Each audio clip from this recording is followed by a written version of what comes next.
everyone, welcome back to the channel. Today is the inaugural episode of Receipts and Regrets. This is the series where we look at high-end launches, cult favorites, things that I've been testing out, new releases, and seeing if they're worth your hard-earned money or if they're just another regret sitting in my very pretty vanity. This differs from the Worth It or Walk Away series where I talk about one product in depth. Today we are starting with the ultimate makeup sacrilege, the Armani Luminous Silk, which they have just changed. It has been the gold standard for foundations for years, but with recent repackaging and reformulations, the new Luminous Silk is definitely under the microscope. Does it still have that kind of airbrushed, glow from within kind of magic, or is the old version the one that you have to start hunting for? I also have the new Tarte Shape Tape Radiant, the much hyped Then I Met You eye cream, which is snail mucin, yes, snail mucin, and a mascara from Saint Laurent that claims it has a latex finish. In addition to all of that, we are going to swatch the new shades of the Westman Atelier contour sticks, in addition to the contour stick I already own from Westman. So let's start with the Armani. I actually have the old on one side of my face and the new on the other side of my face. I'm facing the direct sun, whatever there is of sun today, since we are getting 2 feet of snow. We are going to dive into the reformulation, largely driven by a cleaner ingredient standard in the EU. They basically have until this year to reformulate a lot of different products. So you're going to see a lot of changes happening up until 2026, the end of 2026, and 2027, that should be like sort of the new starting point for products. So if you're one of those people who is like waiting for all the reformulations to happen, I would wait till 2027. Just my 2 cents. So the old standard, and my bottle is dirty, sorry, is celebrated for its microfill technology. The idea of this is that it allows the pigments to lay flat on your skin for this seamless second skin kind of finish, and it does not look cakey, it does not look heavy, it does not accentuate lines, all that good stuff. The new iteration has streamlined the ingredient list and updated the packaging. It's shinier, I guess is the best way to say it. The shades are different too. And I'm going to test whether the glow to coverage ratio is still intact or if the new version feels more silicone heavy, etc., etc. I will be doing an 8-hour wear test, so I will have an updated picture, my thoughts when that actually happens. Time for the moment of truth of which side is which. This is the new Luminous Silk, and this is the original Luminous Silk. The naked eye in the bottle, although the old bottle's frosted, they look pretty identical, right? But in this series, Receipts and Regrets, the devil is in the details. So when I pumped these out onto my hand, which I will show you, the first thing I noticed was the viscosity of the formula. The old one is that classic runny serum-like texture that kind of melts. That's this. The new feels more structured. It's not thick. It's just, it doesn't run as fast. You'll also notice a change in the shade. Here's why. The old one I have in 4.75. I know, 4.7. Starts at 0, guys. So the colors are a little tricky. We'll talk about that in a minute. But the new one I bought was 5. And the reason was there wasn't a 4.75. There is a 4.5. That didn't look right. I tried lighter shades, I tried all the shades. It didn't look right. The one that looks right is the 5. And if you look at it, it's actually, strangely enough, a little lighter than the old 4.75. It is described as a light for a light skin with pink neutral undertones. I don't know if that's, I mean, I guess that's a decent description, but I found the shades when I was swatching, I swatched like 10 different shades. I found them to be confusing. There was like peach neutral and then cool and then light and then fair, because I mean, I go up to about light, fair to light, that's it. And I was like, I don't know what shade I am. I always found their shades confusing, the Armani's, so it's not like they made it more confusing. It's just as confusing as it was. If I was going to reformulate this gold standard iconic foundation, I would have simplified the shades to make it clearer for people. Like I would have just done cool, warm, neutral, and then, you know, 1 through 50 or whatever it is, but that's not what they did. So here's the old, here's the new. So the new is a little bit more neutral, a little less pink leaning, which is interesting because they call it a pink neutral, but whatever. I think the shade actually is a good shade match for me when you shear it out. I actually think the new one looks quite good. The old one is a little pinker, and so you can see it on my face. It looks a little deeper. But as I would say, the shades, and I will talk about it in more detail, all the different shades that are available, I just think you need to go into a store and swatch them on you. I really think that's it. I don't think it's a good idea to buy them online. So the new side gives more grip. If you have oily skin, you might prefer this initial feeling, like the grip of it. But for people who have dry skin like myself, the original still feels more effortless when you put it on. The old side has more of that lit from within kind of look. It's not shiny by any means. The skin looks healthy. It looks good.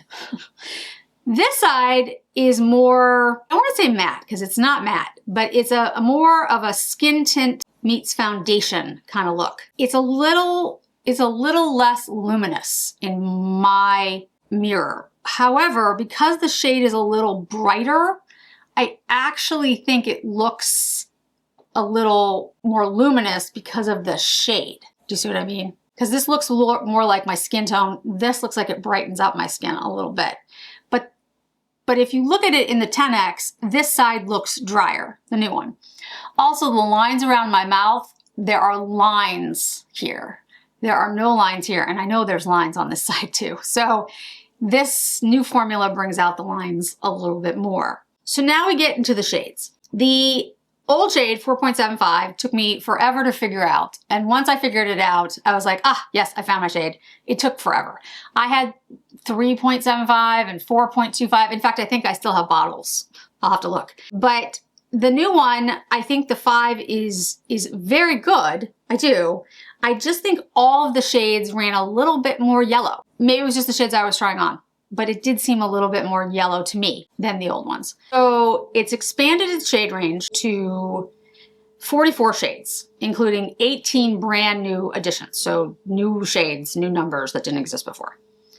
The idea is that the update focuses on precision, using 6 pigment technologies to create truer to skin matches. That's how they're describing it. That avoid the ashy or flat appearance often caused by traditional white pigments in foundation. So that makes sense to me, especially for people who have deeper skin tones. The most significant change is the introduction of specialized pigments to better serve undertones that really weren't focused on before. Olive undertones, deep skin tones, and sort of an increased depth overall. So the olive undertones, there's a green pigment that has been added to several shades. The deep skin tones, there's an ultramarine blue, which helps maintain the intensity and luminosity of some of the deeper shades, and so they don't turn gray and ashy. And then the depth, there are a wider variety of intensities, especially in the deep to very deep categories, which they absolutely need. So in the fair to light range, there is fair, cool peach, fair, cool pink, light, warm peach. And then you have just, these are the new shades. And then in the medium tan, you have 5.3 neutral olive, 7.6 neutral golden, 9.1 tan neutral. In the deep, very deep, you have 11 neutral olive, 13.6, which is very deep neutral olive, and 15.8 very deep neutral. There are now those in addition to all of the other shades, but those other shades have been changed. There's new numbers, as I showed you, between 5 and 4.75.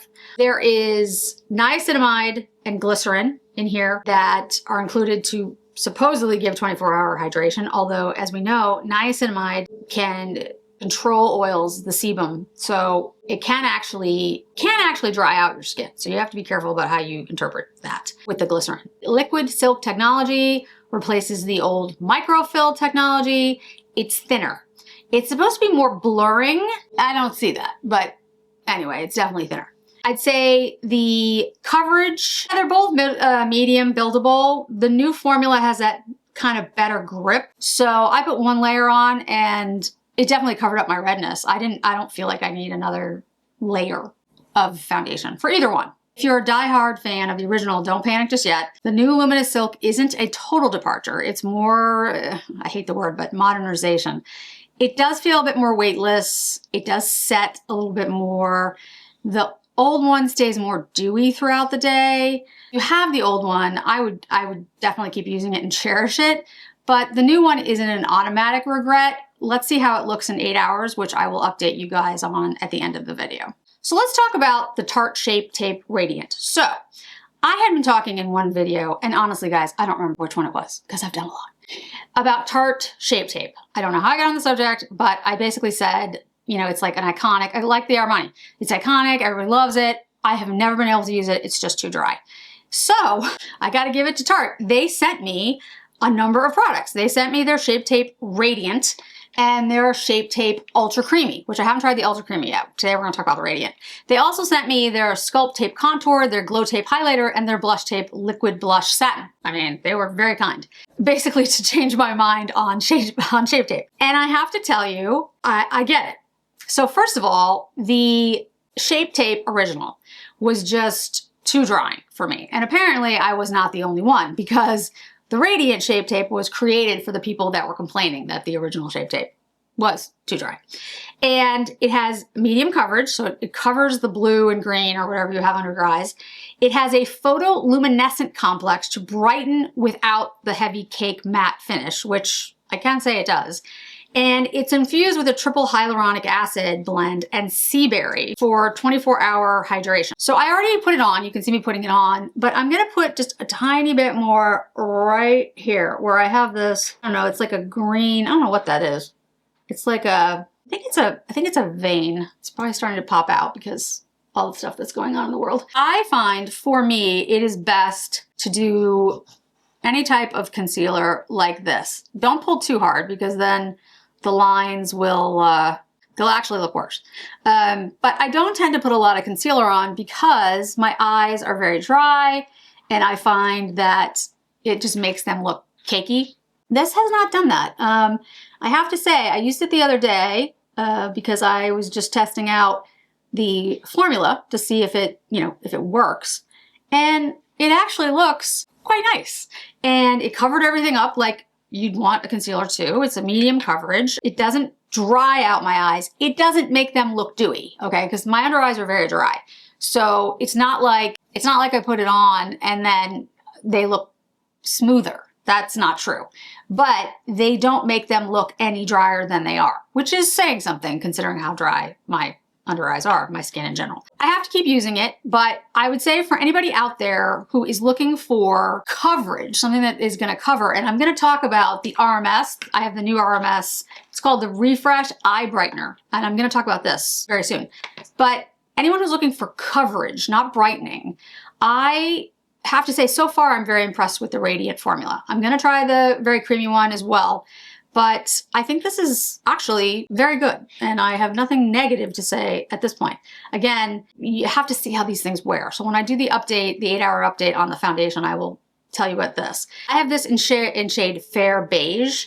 In the Ultra Creamy, I've got Porcelain Beige because I wanted to try some different shades and see. But I think this one works really well. It's not a brightening shade, it's more of a matching with my skin shade. So, you know, all good things so far. I will have an update for you at the 8-hour mark, and then of course, as the weeks go on. Now, staying with eyes. So I was sent this by Then I Met You. I've talked about this brand, and it is a Renewing Rich Beady Eye Cream. Now, it's 30% snail mucin complex and 5% volufiline, which is a plant-based ingredient used to plump the appearance of hollow under eyes. It has a cooling ceramic tip and it's designed for depuffing. Two things to say about this. One, it's the cooling tip it's not metal, it's just like a ceramic, like I said. It's blue. It has this blue cast when it first comes out, which surprised me a little bit because I was like, well, wait a second, we're trying to get rid of, but I get it because it just sort of it just sort of sinks into your skin. Leave it on, you know, let it do its thing. I think this is actually quite a nice product. I have not used it enough to say for my dry skinned people out there whether or not it will make your skin drier over time. The times that I've used it, so far so good. But the thing to realize is that it does have caffeine in here, is going to depuff, and it is going to make your eyes look, it's going to help when you haven't had sleep, to be honest with you, as caffeine does. But if you're very dry skin, if you continue to put that on your under eyes, you have to worry because will it dry out your skin? That has not happened. I've used it for a week and I have not had that. So at the moment, I put this in the receipts side of things. It's very luxurious. It feels great on the eye. It depuffs. It doesn't make the skin feel, you know, tight at all. It does plump a little bit. Like in a good way, not, you know, it depuffs and then plumps. Different words. I had not heard of Then I Met You until they started sending me products, and I have a few others that I need to try out, so I'd love to hear your thoughts on that. Last product that we're going to test out formula-wise before we get to the Westman is the Saint Laurent Lash Clash Latex. Say that 3 times fast. This is a sculpted length mascara. This is a really interesting mascara. I'm not sure which category this goes in yet. Let me explain. This has 496 micro bristles. I don't know why 496, but that's what it has. To separate and lift. It is infused with silk protein, provitamin B5, and has this high shine latex black finish, but that supposedly doesn't smudge, and stays flexible. I have noticed it hasn't smudged. That's true. But I don't get a latex finish. I get black. I definitely get black, but I wouldn't say latex. Now, I would also say this sucker really lengthens your lashes. Like if you're looking for something that is really super lengthening, this is gonna do it. But when it does it, it actually feels kind of dry on my lashes. Like it doesn't feel wet. It doesn't feel latexy. It doesn't feel volumizing, but it lengthens. Like there is no doubt that this gets at every single lash you have and lengthens them. I mean, it looks very, very long, and it did get to every single lash. But I tend not to really like that look as much. I tend to like a thicker, wetter mascara, which some people really hate because it does smudge more. I feel like the Swede Cloud Mascara still beats any mascara I've ever used. So I'm gonna do a side-by-side between this and the Swede over the coming weeks and see what I think, and then I'll give you an update. But if you're somebody who wants lengthening and you wanna get at every lash, and let's say you don't have long lashes, I think you'd really like this. It doesn't smudge. I haven't seen it smudge. And it'll work for people who have shorter lashes because you can get in there pretty tight against your lid because of the brush size. It's not like super thick.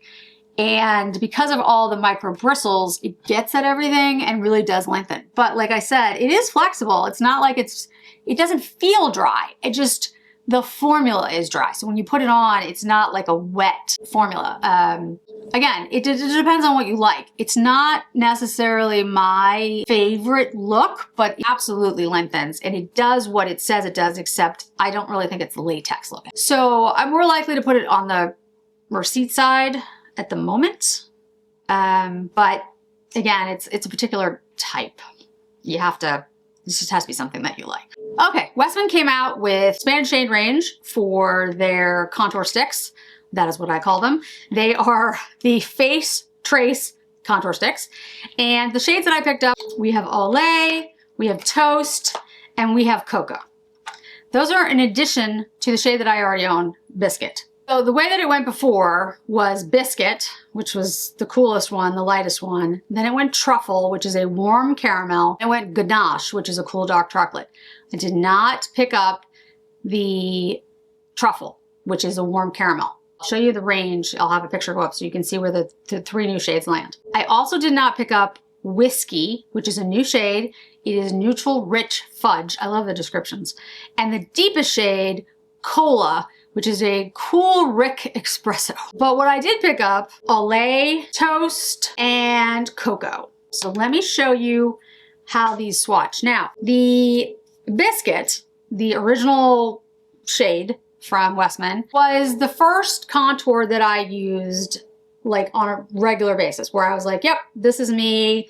This is perfect. This is great for my skin tone and undertone. It's a cool toned, kind of like a cool beige.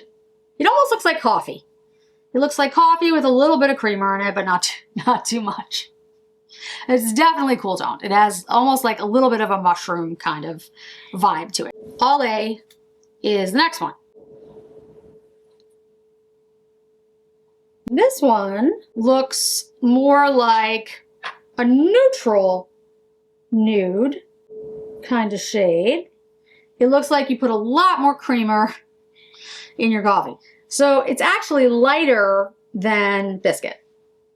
Then we have Toast, which is described as a neutral pecan.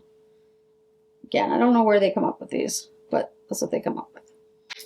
And what I get from this is a redder tone.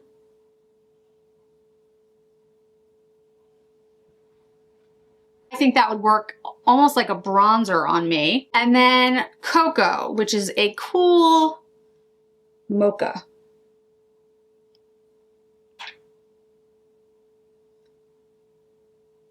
So looking at these shades, I'd say the Toast has the most red, coppery red. And then the Cocoa is the coolest, almost pinkish. The Olay is very light. Biscuit is still my favorite shade. In addition though, I want to show you the two compacts that I have. I have Soleil Riche and I have Coupe de Soleil, which is the powder bronzers. Now again, these aren't contour sticks, these are bronzers, but these are the other products that I have from Westman so you can see shades. Creamy powders, I guess, is the best way to explain it. But again, these are supposed to be bronzers. They're not supposed to be contours, so this one definitely has a warmer tone to it. Kind of looks a little bit like Toast, but Toast is still coppery reddish. And then let's try Coupe de Soleil. Definitely bronzier, like more orange. So again, Biscuit, Olay, Toast, Cocoa, Riche, which is like cooler, and Coupe de Soleil, which is bronzier. These two are the bronzer, powder bronzers. So I'm gonna put these on my face so you guys can see what the new shades look like. I'm gonna do the Olay first because of course it's the lightest. Let's see how this works. Yeah, it's very light on you guys. Here, I'll just put it directly on the skin. It is cooler. It's cooler than it looks on my hand. So I can use it as contour, but it's a very light contour. So if you're fair, like really fair, I think this is a good shade for you. Let's contour here for it. Okay, had to run outside in the middle of the snowstorm, snow blizzard, because Harper needed to go out. So the formula is still the same in all of these. The Olay, I would say, is a milky nude. It's for very fair to light. I mean, I can use it as a contour, but it's much more subtle than the Biscuit. The Biscuit is gonna be more intense. So I would say for anybody who thought Biscuit was too dark or too cool, then you'd go with the Olay, because you can see just immediately it's quite a bit deeper and cooler. Like this has more of a mushroom, whereas the Olay is more tan-ish. So then we have Cocoa and we have Toast. They are both warmer, not warmer, redder, orangey and redder. So let's do the Toast first. I don't usually put directly on my skin, but I want you to see the shades. So can you see how like it almost has, not brick, but it's definitely got that reddish undertone to it, the Toast. That can work really well on a deeper toned skin. So like, I would say light to medium. It's got a warmth to it though. You could use it as bronzer.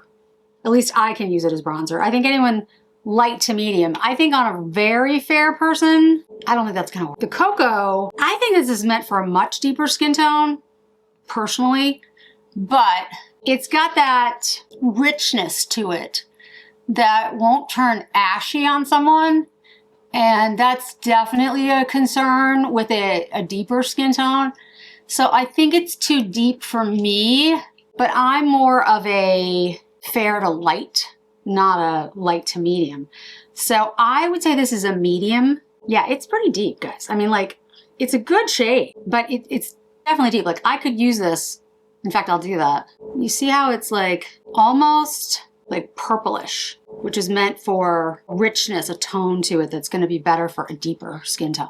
But they're all beautiful. I mean, they're great shades. And again, the formula is the same. So you're getting the same seamlessness, the grip, the longevity, which is the kaolin clay. You still have moisturizing antioxidant in it, which is the raspberry leaf extract. And then you have jojoba seed oil, so you get the glide of it. So, I mean, the formula is still great. I would say the Olay is for people who are very fair, up to light, and want a subtle contour. Light, like myself, very subtle contour. And if you think the Biscuit is too cool and too deep, or either actually, the Olay is your way to go. Biscuit is still my perfect contour for me. Toast, I think, actually works more of as a bronze tour for me, which is great. I love that because I like having that option. And I think Cocoa I think it works. Like, I can use it, but I really think it's meant for a deeper skin tone. I think it's meant for a medium to deep, not a light. So I'd say overall this, I'd say the Then I Met You eye cream is more in that receipt category. I think it's a good product. It might be a little drying for people because the ingredients, it might be a little drying for some people, but a mascara. I think the mascara looks really good and it looks really lengthened and like impressive. It's just not really my style of mascara. I have to just keep using it. I don't think it's gonna be a favorite, but I think there's gonna be a lot of people out there who really love it. And then the new shades, as I just said, I'm glad to have the Olay and I'm actually glad to have all these shades, but I think the Olay for me is probably the best addition. The Toast, you know, I like the idea of having a bronzer, but I do have other products that do that. But the formula is always fantastic. In relation to the Armani and the Armani Foundation, so I'm going to give you pictures of my face and what my final thoughts are here. I think the Radiant Tape Shape held up very well. I think it looks pretty good for being on. The one thing I'd say though is I need to try it without the eye cream to see if the caffeine in the eye cream, the depuffing, is how it interacts with the shape tape. But I do think this Radiant formula is a million times better for me than the original. The original I just could not wear. Like, literally the minute I put it on, it looked terrible. So this does not look terrible. This actually looks quite nice. I just have to figure out if it's like a must-have for me or something that I would just use occasionally. And then the foundation. To me, I like the old foundation better. I like the old formula better. I don't think this is luminous. This doesn't look luminous to me. This looks like a satin, it's a skin matte almost. Like the other, to me, this looks much more radiant. I understand that it's deeper shade, so it doesn't look as brightening. But if I went down in shade to like a 4.25, I think if I can find that, I'll show it to you. But I just think this actually looks better on my skin than the new formula. I feel like the new formula looks just heavier, cakier than the old formula. I think the old formula looks more luminous, more glowy. I think the new one looks more natural. I think it's gonna be better for people who have oilier skin. I don't like it as much. I don't think it looks as good as the old one. I don't think it's terrible. I don't think they destroyed it, but I don't think it makes it better. That's what I would say. So I will keep wearing it. I will keep testing it like I've been testing the Hermes, and I will give you my thoughts. But at the moment, I would say if you have the old formula, or you can find the old formula that's like a new bottle, not an expired bottle or something, I would buy them. I have to go search out mine, see if I can find the old ones that I had that were different shades, because I don't like this one as much. At least you know, at this point. So thanks so much for joining me today, guys. I really do appreciate it. I hope to see you in another video really soon.